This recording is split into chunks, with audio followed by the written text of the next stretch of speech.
real quick thoughts on everything going on, man?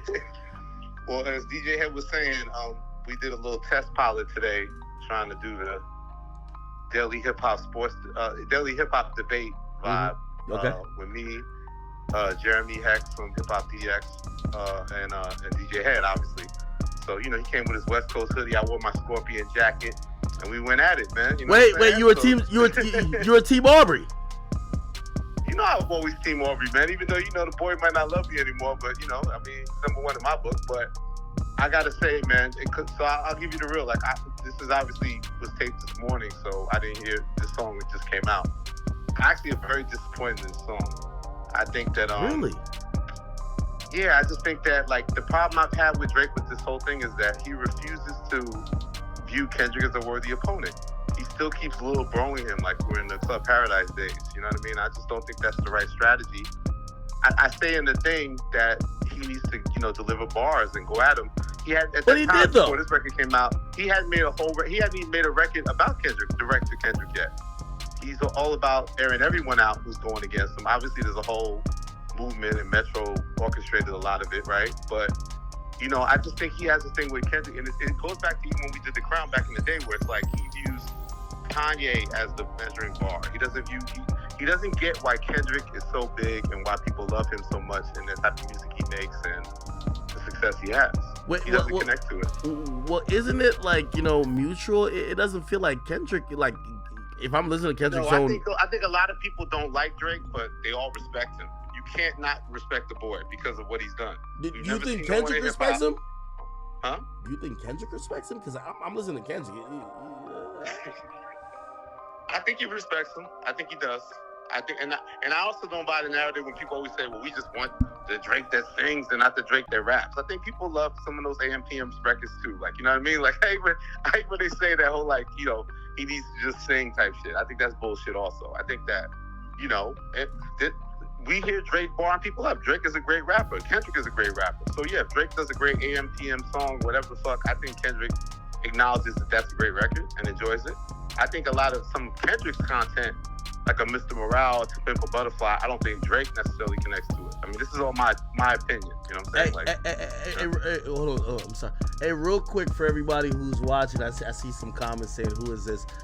We got Elliot Wilson on the check-in.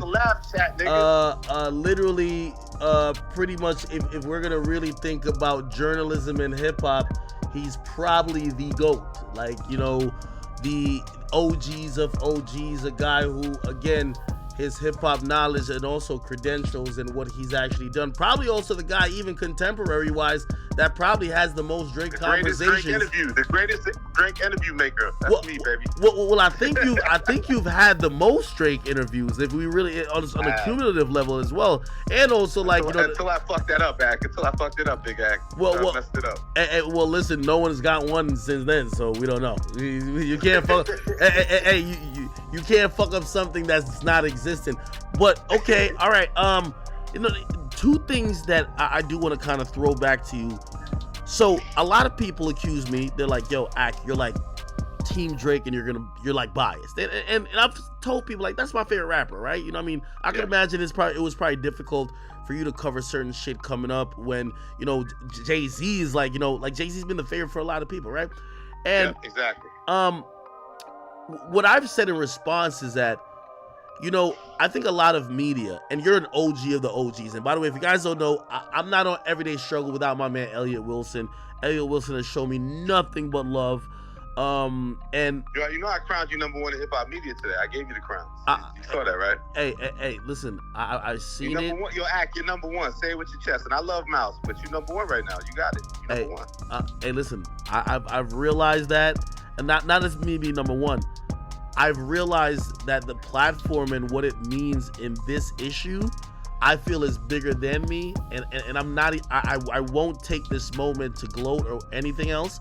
This moment is about the culture. You turn this shit into Act Center and shit, and fucking having us call in and you're a fucking brilliant dude. Very smart. Yeah. No. It's more about the culture more than me.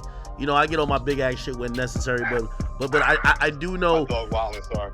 Yeah. No. I do know that this moment doesn't happen if everybody collectively in the culture doesn't do their part to kind of almost bring music to the forefront, and I could never take. I don't care what it. I just can't. I just can't take credit like that. What makes me upset tonight is I love every record that's come out in this battle, and I count even the Buried Alive, Drake doing Buried Alive. Like I think that's slept on. I think all 10 records. I think there's 9 or 10 before tonight's record. I love all those records. I think everyone has done their part. I think this is hip hop's greatest battle. Time will tell. I think it's hip hop's greatest battle. It's Jay and Nas in the modern era, where you have to worry about, having salacious content and how people are going to do memes about it. And I see all these, OVO Ho, Michael Jackson. Like, I hate that part of it. I don't care about hidden children. I don't care about none of that shit. Is nasty to me. What I like is, the strategies, the outmaneuvering, the cleverness. And, Drake has allowed Kendrick to outclass him in that sense of the timestamp record, of the back-to-back drop of stepping on the family moment after he called it a kill shot with the Denzel. He's outmaneuvered him so far. Now, it's not over, but the problem also with the energy of how the outro of that record is, it makes it seem like he doesn't want to engage anymore. And people are running with that and saying he waved the white flag. He clearly did not do that, but it plays into the narrative that he doesn't view Kendrick as a worthy opponent. He even says it in it. And I think he has to stop taking that approach. Hey, by the way, I'll and definitely I'm gonna hit DJ Head, and me and him we could argue it out. But connect y'all. He's a well-respected DJ in the West Coast, and obviously he has the affiliations, and he has his biases. But and that's what we tap into this in the bigger picture thing that I have coming up on YouTube soon on Up Rocks Hip Hop DX is, what does that mean? Why does it seem that the West Coast is so united, right? Like what is that pride that they have? What is the unification that's there? Why is that? What makes that unique and what makes that special? And does Kendrick really not like Drake? And so we tap into all those issues and have a really deep conversation about that's really good. Hey, I resent the idea that he's waving a white flag. He's ready to tap out. The reason why he did not give up. No, he did not. The reason why, if I was gonna think that on Family Matters, he literally says, "I'm about to go on vacation," meaning almost, "Hey, I'm done with this." And if you're gonna have that thought, you'd have had that thought then. The mere fact that he returns with the Hard Part 6, that and you've heard it, like it's clearly either written or at least edited in the last day to reference the drop from last night. Yeah.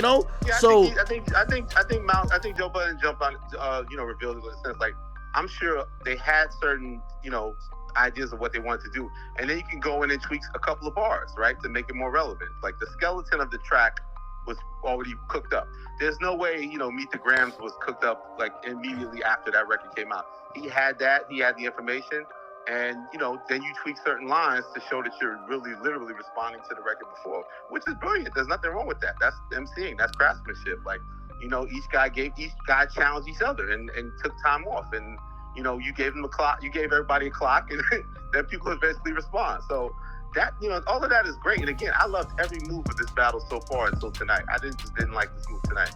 I didn't like him step back. The mustard shit is undeniable. And even he hints at that he would like that as a bop. Like you said it. You had the great thing of me. Like I don't like the lyrics, and I don't like those allegations and all that bullshit. But it's a bop, and it's a smart strategic move when you make such a dark record or a sinister kind of vibe to then go to that, and the record just feels so West Coast, And it's like it doesn't even have to be a national hit. Forever will be a regional hit, and it gives the West Coast the backing, to go behind Kendrick. What we love about Drake, I think, is that Drake runs around like the Jay-Z, where he wants to be the leader of our culture, and he carries that. And he said in our interview about what makes him different than K-Dot and Cole. He wants to be the guy. He's proven to be the guy time and time again. He's battle tested. He's our guy. No one can deny that he, to me, is number one. But Kendrick, we're not used to seeing Kendrick active. We're not used to seeing Kendrick drop records like this. We're not used to seeing, you said it there, he inspired Kendrick, Jay made the same mistake with Nas. He kicked Nas when Nas was down. He kicked Nas when Nas was coming off Nostradamus, which was like the fourth album that no one really connected to. He had issues with his mom. And Jay, was finally feeling his oats that I'm the king of New York. Biggie's gone, it's me. I'm the guy.